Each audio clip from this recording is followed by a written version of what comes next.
Alright, so this is the reaction. I'm going to go over the Louisville, Georgia Tech game for tonight. Obviously, Louisville goes down out on the road at Tech. While I'm getting into all this, I'll go ahead and explain. So this is a new channel. You can like and subscribe. I'm going to do weekly, well, likely every few days, podcasts and posts. I'll try to upload every couple of days. I'm actually fixing an office right now. Hopefully I'll have that done in the next few days, and we will be able to bring a little bit better quality lighting, and as the channel grows a little bit, we'll get into getting better equipment and what have you. But right now we're going to start small and see how it goes from here. But I am going to post after every game, and likely a couple of times in between. The next video I'm probably going to go over all of my memorabilia, my Louisville memorabilia and stuff, and get ready for the Clemson game. So without further ado, here we go. Tonight was horrible. That was one of the worst efforts I have seen from us. But you know what? This has been coming. This has been coming. Louisville loses. It's not a big deal. We've won 10 in a row. You had to lose at some point. But it was another slow start on the road. Indicative of some games that we've had already this year. Very similar to what we done with Pittsburgh when we were at Pittsburgh. Similar to what happened there. You know, we played them once already. It was a 4-point game. You would think that some stuff would have came to... you would think that some stuff would have come from that game. It clearly didn't. The effort was not there. Nawara did not show up. He had, what, 2 points? He was on the bench within 4 minutes of the game, and it was because of the effort that Mac put him there. So that wasn't a good sign from your All-American. You know, he did not perform at all tonight. He didn't have the effort on defense, and he didn't hunt for the ball. If it wasn't for David Johnson and Malik Williams, this game would have been a wash, period. The starting five was not good. It didn't help at all. I mean, I've got my notes here. You had, in the first half, poor defense. Sloppy play. We were 1 for 7 from the 3-point line, and Georgia Tech had 8 points off of turnovers. Being down by 5 at half was actually not too bad considering how bad they played.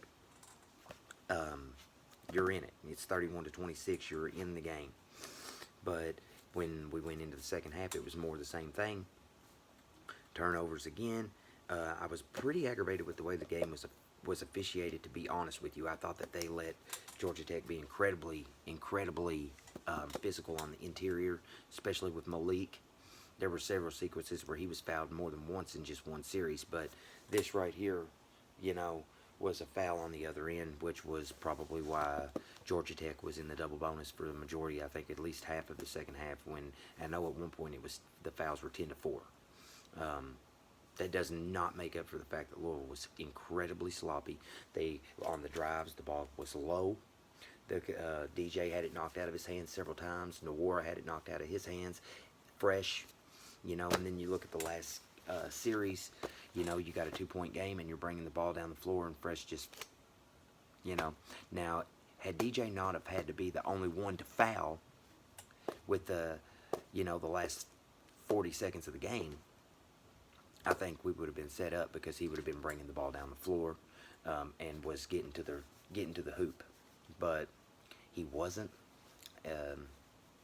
He was out of the game, and there you go. DJ had 16 points. Malik had another great game. He had double figures as well. It was, you know, the bench was lit. Got over 30 points off the bench, which was pretty solid. We have to turn around. You know, now Duke is on our heels, and but as a whole, you know, pretty much I just thought that, you know, it took him entirely too long to go to the zone. They go to the zone, they make it 49-50 because of the zone, because the zone finally stopped all that penetration, and then they come out of it. Very next thing that happens, they come out of the zone, and the very next thing that happens, he drives, he goes to Alvarado, gets to the lane, gets a 3-point play, and automatically you're back down. You went from being down 1 to you're down 4. I thought that was a really bad choice on Mac's part to come out of the zone. I thought that was silly. The biggest thing in my notes here, and I've wrote it 1,000 times: effort, effort, effort, effort. The effort was not there tonight. It didn't help that they couldn't hit the 3. McMahon really struggled tonight. He actually airballed one. Malik airballed one. Actually, Malik airballed 2. But, man, I can deal with a bad shooting night, but that effort, I can't deal with that. And I really didn't feel like it was there tonight. Got a quick turnaround. We got Clemson Saturday at 4. I like the zone. Everything that I've seen out of this team, I'm not against the pack line defense, but I thought the zone, we've been really incorporating it over the last couple of games, and I like it. And I think that it's actually been a more successful defense situationally. Another thing that I wrote in my notes, and I was going to bring that up, I really feel like DJ should start. I don't understand. I think it should be Fresh Kimball and David Johnson starting at guard. You can go ahead and you want Nwora and Enoch and Sutton. I understand all that, but I think David Johnson should start. I think that would alleviate the slow starts that we're getting. I think it would get rid of them. Because this team starts slow a lot, and it's usually against teams that are not on their level, like tonight. So, hold on just a second. What, Jordan?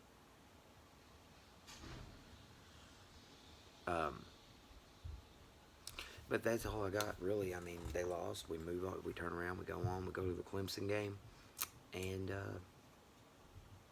hopefully we'll get off to a faster start. I would like to see David Johnson. I thought that him and Malik pretty well carried the team. I would like to see him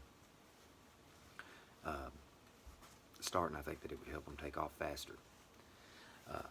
But I'm going to start doing these podcasts. I'm going to, for sure, these uploads, I'm going to, for sure, after every game. And I will throughout the week as well. But my next video will probably be Friday. Hopefully going to have everything set up here in the office. And have all my posters, my memorabilia, and everything. And I'm just going to do a go-through video on all my memorabilia. So, I was actually at the Chris Mack basketball camp this week. Or not this week, excuse me, this past year. And I have a lot of photos, a lot of signed stuff and things like that from that. And I'll just go through all of that. But, if you like my insight, if you agree with any of the things that I post, I'm going to start doing this every game. I'm also going to do it throughout the baseball season, the women's basketball as well, and for football, obviously. So, yeah, it's going to be I think it'll be a fun channel, and even if it doesn't have a lot of subscribers or whatever, it's going to be cool for me because I just like to do the insight and everything. So, and also I know, I was on the team with Nick Coffey at that camp. And I know he's big down at, he does a lot of he has a radio station, he has a radio show on at Louisville, and he likes to go around he goes around with the team and stuff like that, and it's pretty cool to know somebody like that. But yeah, I'm going to start doing these if you're interested in Louisville sports, and you like to keep up with them like I do, I think it'd be a good channel. So, alright, have a good one. L1C4.